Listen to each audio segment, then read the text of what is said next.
Good morning. Live from the studios here in sunny San Angelo.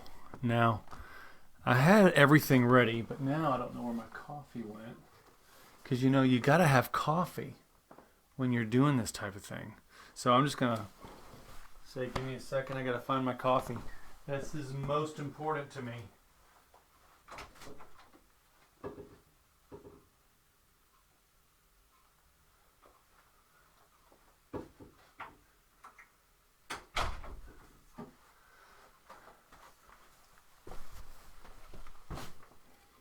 I really can't do this without my coffee. I tell you, if we had to quarantine from coffee, I would have a problem.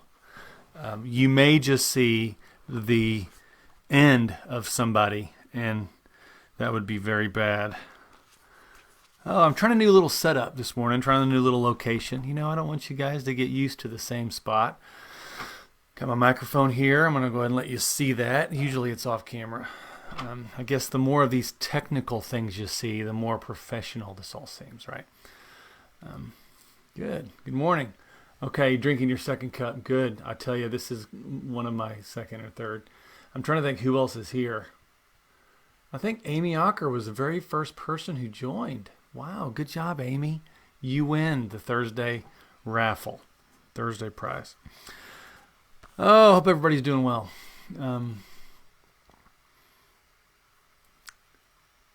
Yeah, that's right. That's right. First priority is coffee. And I actually stole my wife's little Christmas present. This is hers. It's not mine. That's okay. I use her coffee mugs all the time. She's got a pink one. There's nothing wrong with pink. You might as well just bring it back. Pink is very manly in some places. I don't know about San Angelo, but for the most part. All right. It is Thursday, and I hope your week has gone okay. We are past the hump, and my hope is that as you kind of move into the weekend, that your anxiety starts to lessen a little bit. Of course, I do know that the more we do this, and the more of this new normal that we're going through, I anticipate people are going to become more anxious. But my hope for you is that you can actually find some time to rest and be with your family. And my hope is that if you really don't like your spouse all that much, that over the next week you can learn or remember what you did like about them at the beginning. Maybe y'all can reconnect a little bit because it is kind of difficult. Okay, let's go ahead and start today. I'm kind of excited about the content today. It's not going to be a lot, but it's an idea that just kind of came to me, and I'm calling it, this whole week we're talking about story, the importance of our story. We talked about a story that's worth sharing. Talked about a story that's worth repeating. We talked about the stories that have rough edges. And today I'm calling it Time for a Rewrite. So I started thinking about some of my favorite films, and I started thinking about all those deleted scenes and all the director's cuts that come out on these DVDs. And did you know that lots of the movies that we've grown up with, some of the movies that we love, had original endings? They had these endings that may not have gone over quite well. 4 of them. So Rambo, any of my first guys, the First Blood movie. Remember Sylvester Stallone as he's going through all of this, trying to survive. He's having these flashbacks. He's going through this difficult time when people are chasing him for doing some things. And the original ending on Rambo, that First Blood, was he killed himself. And Sylvester Stallone's like, really? This man has gone through all of this, and this is how you're going to end it? So they changed it. I don't know how many of you have ever seen Pretty in Pink. It's one of my favorite movies with my wife. It's one of the things that we love. Ducky. Remember Ducky, right? He's the sensitive friend who loves her. He pines for her. Well, in the original ending, and when they were showing it to test audiences, she ended up with Ducky. If you haven't seen it, I don't think I'm worried about spoilers, because if you haven't seen this movie in 35 years, that's on you. So in the original ending, she goes with Ducky, the sensitive friend. Well, none of the girls who saw the movie liked it, and all of their responses says, why didn't she end up with the cute guy? So they rewrote the ending. In fact, the ending was shot, the ending we all know was shot later. And so there's some little differences in the ending that you might notice if you've seen it 100 times like we have. I don't know if you're a sci-fi person. Star Trek II, okay? Star Trek II was the Wrath of Khan, and at the very end, Spock dies. Well, that was supposed to be it. Spock was supposed to be dead. Well, what they found is that nobody liked that. People didn't like it. And so they reshot the ending to where he is on this planet that he's gonna renew. I don't know. You have to see it. Spock didn't even know. The guy Leonard Nimoy didn't even know he was actually going to come back for movies because he thought his character was dead until he saw the movie. And finally, Star Wars, the one with the first of the last trilogy. As Mark Hamill, Luke Skywalker, was reading through the ending, he sees the way it's written and he says, "Guys, this isn't really fit with the whole nuance of what we're trying to do. So I think y'all need to change that." And they did. They go, "Yep, you're right." Of course, we're Mark Hamill's royalty in Hollywood, right? But some stories need a rewrite. Their original endings aren't really that helpful. And I kind of look at that and I kind of think that's very similar to the majority of people on the planet. Is that a lot of times we have a way of going. We are headed in a certain direction. And our stories, they need a better ending. It's time for a rewrite. So as I'm looking in Hebrews 11, a little verse kind of captures my attention. The whole book, the whole chapter captures my attention. But in Hebrews 11, let's just read. Let's start with 29, 11:29, and we're just going to read through 31. This is what it says. It says, "By faith, the people passed through the Red Sea as on dry land, but when the Egyptians tried to do so, they were drowned. By faith, the walls of Jericho fell after the people had marched around them for 7 days." This is what I want you to listen to. By faith, the prostitute Rahab, because she welcomed the spies, was not killed with those who were disobedient. I love how this author kind of just throws in these names. And one of the people is Rahab or Rahab, and this is a woman who is found in Joshua chapter 2. I'm going to turn there real quick. And she was a woman who literally sacrificed everything to help the people of God. This is what it says in Joshua chapter 2, verses 8. Remember, the spies are going into the land, and then they go into Jericho, and they find their way up to Rahab's house, this prostitute, this innkeeper, and they are hiding.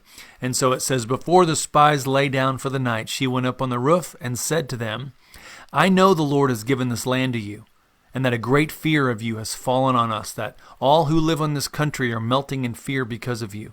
We have heard how the Lord dried up the water of the Red Sea for you when you came out of Egypt, and what you did to Sihon and Og, the two kings of the Amorites east of the Jordan, whom you completely destroyed. When we heard of it, our hearts melted, and everyone's courage failed because of you.'" Get this. "For the Lord your God is God in heaven above and on the earth below." This is a moment where this woman was not a Hebrew. All she knew of the stories that were preceding this big band of people coming into the land of Canaan. And when she saw these spies and knew they were from there, as she's attempting to hide them, she has her opportunity. So in that moment, realize that her entire race of people worshipped multiple gods. They had gods of the city, gods of family. I mean, and it was as deeply ingrained in them as it is in us, worshiping our God. To these people, religion was their way of life as well. It was a much different practice. But religion and gods and superstition, things like that was very much a part of their life. So for her to look at these men that she's never met and to tell them, I know that your God is God of earth. What does she say? Your God is God in heaven above and on earth below. That is a declaration of who God is. And just by doing that, she is negating every other God she's worshiping. So in essence, she is completely sacrificing both her family's, her position in her community. She's sacrificing any type of respect or credibility she may have with people by acknowledging the God of a foreign people as the one true God. That is huge. And we kind of sometimes gloss over that and we think, oh, she's just scared for her life. Well, maybe she was afraid for her life. I know she wasn't, but that's because she really had no faith in the gods of her city. And so she's sacrificing everything to save these people. And so in her mind, I look at that and I think she's probably thinking, how did I get here? How, maybe I'm just surviving. Maybe I'm doing my best to survive. And maybe she got to that place where she says, I'm tired of just surviving. I want to get to a place where I can be on the winning team. I can be on the side of the one true God. And so she sacrificed everything. And I think sometimes our stories are worth sacrificing. There are things we like to hang on to, some things we like to forget. And I wonder if Rahab had got to that point where she realized, wow, I would rather be involved with the one true God than involved with where I have gotten myself. So I look at the apostles and their responses, because there was a moment with them too where they had gotten to a place where they're like, wait a second, we've sacrificed everything. And it's all the way in Matthew chapter 19. This rich man comes up and he says, hey, Jesus, what must I do to enter the kingdom of heaven? And it's that interchange where he says, well, keep all the commandments. And the guy says, great, I've done that ever since I was a child. And he says, oh, and I think one thing you lack, you need to go sell everything and give to the poor. He couldn't do it. He went away sad. And this is the man every apostle, they wanted to be. He was wealthy. He had it together. He had kept all the commandments, but still one thing he lacked. And Jesus says, well, that's one thing you lack. He went away sad. And they said, if he can't be saved, then what's there any hope for us? Is there any hope for us? And Jesus says this. He said, I tell you the truth, it's hard for a rich man to enter the kingdom of heaven. And he says, when the disciples heard this, they were greatly astonished. They said, well, then who then can be saved? Jesus looked at them and said, with man this is impossible, but with God all things are possible. And then Peter says, well, we have left everything to follow you. Everything. What will there then be for us? And what Jesus says is he says, I tell you the truth, at the renewal of all things, when the Son of Man sits on his glorious throne, you who have followed me will sit on 12 thrones. And he says, everyone who has left houses or brothers or sisters or fathers or mother or children or fields for my sake will receive 100 times as much and will inherit eternal life.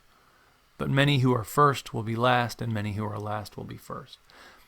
I see that moment and I think, there are many of us, and even me sometimes, who would really love to make sure that our stories are written the way we want them to be written.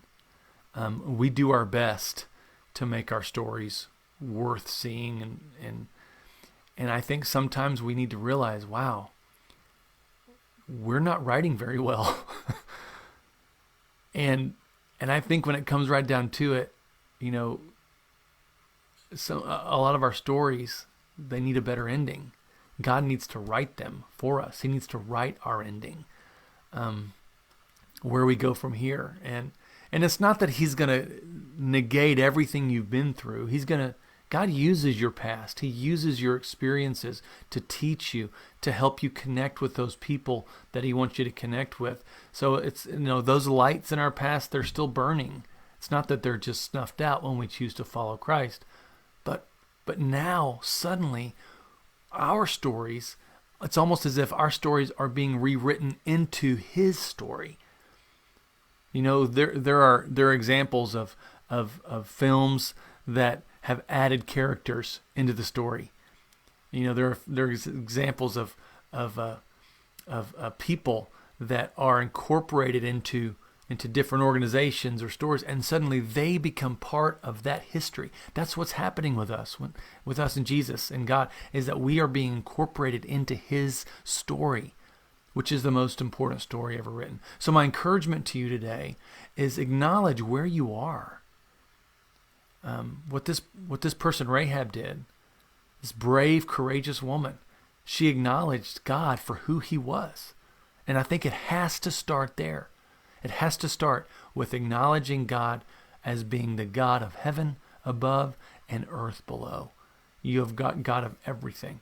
We can't really allow him to rewrite our story until we realize he's the one who's really writing everything.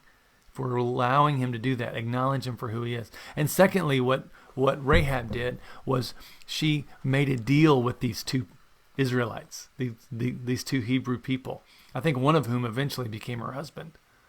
She made a deal with these two men and said, tell your people to save me. Rescue me. I'll help you, but you've got to save me.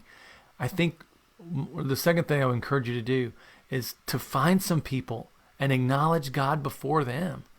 Have them pray for you. Begin a relationship with some people of God if you don't already have it. And if you do have friendships with people, then deepen those friendships. Make prayer a regular part of your conversation. Make the things of God not part of your conversation, but make it the conversation. And get to your point where you're having people pray for you and you're praying for them. And here's a third thing. Live as if you have been saved, as if you've already been rescued. Live as if your story has been rewritten and as if you've been written into this new story. Matthew 16:24. It says, basically, Jesus said to his disciples, if anyone would come after me, he must deny himself, take up his cross, and follow me. For whoever wants to save his life will lose it, but whoever loses his life for me will find it. My encouragement to you is to lose your story in the bigger story. Find that your story is only important when it's attached to the story of God. Our story is only valuable, only matters when we are attached and we are written into the overall story of God, because it is a story that has been written since the beginning. It will continue to be written, and it really is the only story that matters. So that's my encouragement to you, and I hope it's helpful, because sometimes I think we are trying so hard to make it work on our own when sometimes we just need to let God have it. Sacrifice the things that you wanted for yourself. All these hopes and dreams, if you're willing to give those to God and say, this is what I want, and I really hope I get these, but I would rather you take them and give me what you believe that I need. I think once we are willing and able and brave enough to do that is when we'll start realizing just how big of a story it is we've been written into, and how this story that we are involved in is now, leading to life, leading to a much better place than anything we could have ever chosen for ourselves. That's my encouragement. I hope it's helpful. I'm going to pray for you, and then I'll kind of hang out and see if I can look at some of the comments. God, thank you so much for the day. Thank you so much for this morning. Thanks for the people who are watching, Lord, whether it's live, whether it's on a replay. I pray that you would bless their life and their walk today, and help us to take a serious look at just exactly how controlling we are over writing our own story. Help us, Lord, to get to that point where we are brave enough and courageous enough to give it to you, to drop the pen, to drop the typewriter, to drop the keyboard, and hand it to you. So, Lord, please rewrite our story in amazing ways so that we can be a blessing to our world and a blessing to you. I pray for our country. I pray that you would help people find some sort of a vaccine, Lord, some sort of a cure for this deadly virus. And I pray that it is not long on this earth, Lord, for that thing. I pray that you would help us be strong together and courageous. We trust you, and we continue to trust you. In Jesus' name, amen. All right, thank you guys very much. Appreciate your time and your attention. And we'll see you tomorrow morning, 9 a.m.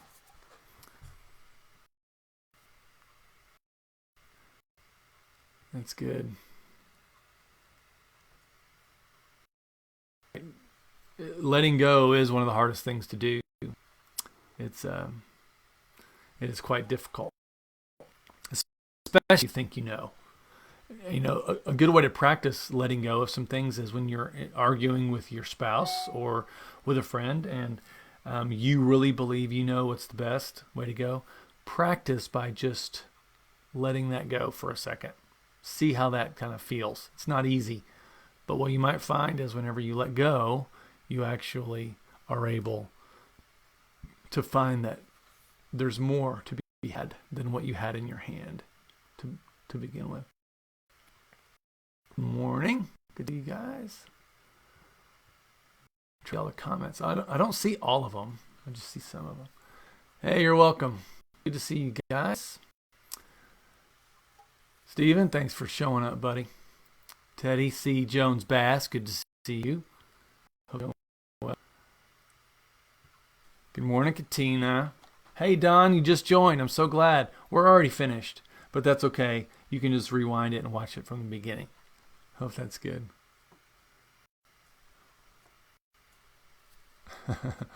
Yeah, letting go is hard. All right. Well, what I'm going to try to do tomorrow is I'm going to do a poll, and maybe that'll help us with a little bit more interaction. So hopefully that'll be good. All right. God be with you guys. I've already gone about 20 minutes. Man, it's amazing how long I talk. I hope it's not annoying, but whenever I was first deciding to become a preacher, I remember a couple of people asked me, Scott, do you have this much to say? And I go, I don't know. And I'm realizing, wow, I think I talk a lot. But hey, that's my job, right? So I'll just have to go with it, see what happens. All right. Hey, God be with you guys. And I look forward to seeing you tomorrow morning. Shelter in place. Stay close by your family and stay healthy. Wash your hands. And I'll see you tomorrow. Thanks. Bye.